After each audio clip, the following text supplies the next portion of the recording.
There is a brutal truth that history has revealed time and again.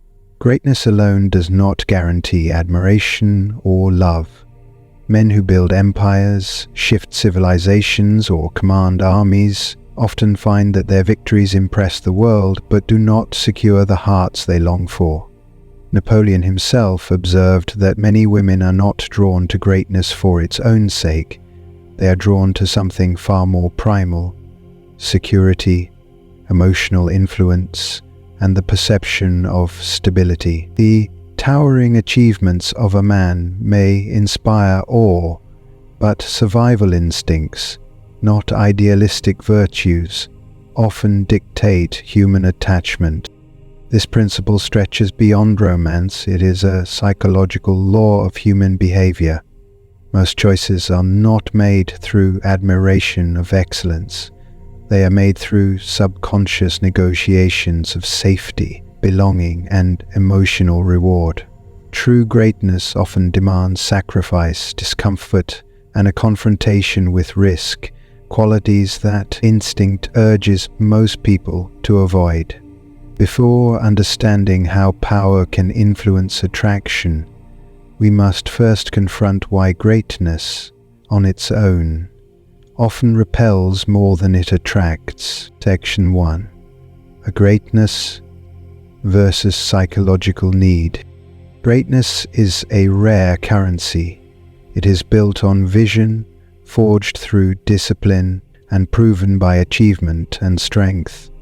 A great man dares to extend his influence beyond personal comfort. He shapes the world rather than submitting to it. But psychological need operates on an entirely different level. Where greatness is abstract and distant, psychological need is immediate, visceral, and emotionally charged. Emotional safety, validation, presence, and social proof satisfy primal instincts far faster than admiration ever could. You may embody excellence, but if you cannot soothe fear, calm insecurity, or mirror the emotional reality of another person, greatness alone will not keep them at your side. Survival instincts will always favor what feels tangible over what looks magnificent. And when emotional survival conflicts with rational admiration, survival wins almost every time. History offers countless warnings. Napoleon, despite his unparalleled rise, lost Josephine's loyalty long before he ever lost a battle. Julius Caesar, revered as almost divine, was betrayed not only by political rivals, but also by those he once counted as close. These examples are not exceptions, they are evidence of an enduring pattern. People do not abandon greatness because they fail to recognize it. They abandon it because greatness does not satisfy emotional urgency. Power, when perceived as distant or demanding, becomes a threat rather than a magnet. And the most dangerous mistake a man can make is believing that achievement alone will outweigh emotional reality. To truly influence the heart, one must understand not only how to inspire, but how to emotionally command. Section 2.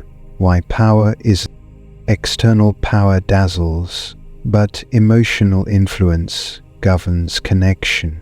While success may command respect from a distance, emotional mastery draws people into your orbit. Women, like all human beings, are wired to respond to those who make them feel seen, understood, and valued. It is not enough to build empires if you cannot recognize the silent languages of emotion unfolding before you. Charisma, emotional attunement, and an intuitive grasp of timing and tone often have greater magnetic pull than achievement ever could. You live in a world where attention is currency.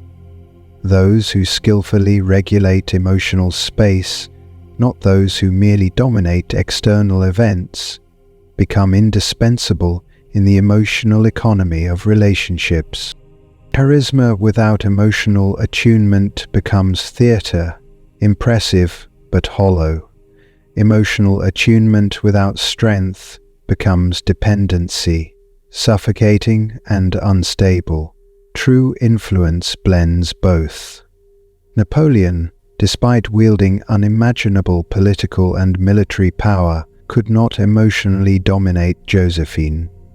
His heart remained vulnerable to her shifting affections, revealing a man capable of conquering kingdoms, but not immune to the more treacherous battlefield of emotional dependence. His vulnerability was not in his armies, it was in the personal need that left him exposed. This paradox is vital. Those who fail to master emotional dynamics risk being ruled by them. Power without emotional leverage becomes a hollow crown, a symbol without true sovereignty. You must understand that influence is an ecosystem. Dominance and connection must be balanced, or both collapse. Dominance without emotional resonance creates rebellion. Connection without backbone invites exploitation. The man who masters both walks into any room and immediately alters its gravitational field. It is not external status that secures true loyalty or desire. It is the unseen mastery of emotional reality. And yet, even mastery is not a final victory unless it is combined with an even rarer force, the construction of an inner gravity that commands both mind and heart. Section 3. What it really takes. Greatness without emotional intelligence is an unfinished architecture, a castle with no foundation. It is not enough to accumulate victories, wealth, or acclaim if you cannot navigate the invisible terrain of emotion, perception, and psychological need. True mastery requires the fusion of external achievement with internal attunement. Presence, not performance, becomes your weapon. Emotional regulation, not emotional outbursts, becomes your shield. Elective dominance, the ability to know when to assert and when to yield, becomes your unseen strategy. And mystery, the discipline to never reveal the full depths of your strength too soon, becomes your most subtle tool of command. You must not only build structures in the world, you must cultivate an inner gravity so strong that others feel drawn into your orbit without ever fully understanding why. Power, properly understood, is not the ability to overwhelm, it is the ability to calibrate the environment without violence, to shape perceptions without coercion, to alter emotional landscapes without brute force. The man who achieves this fusion does not need to plead for loyalty, affection, or respect. He becomes the reference point that others unconsciously organize themselves around. It is not through the conquest of external territories that the greatest influence is won. It is through the conquest of perception, emotion, and trust. The final question is not whether you can build empires outside yourself, but whether you have built the kind of empire within that no betrayal, no abandonment, and no shifting loyalty can ever destroy.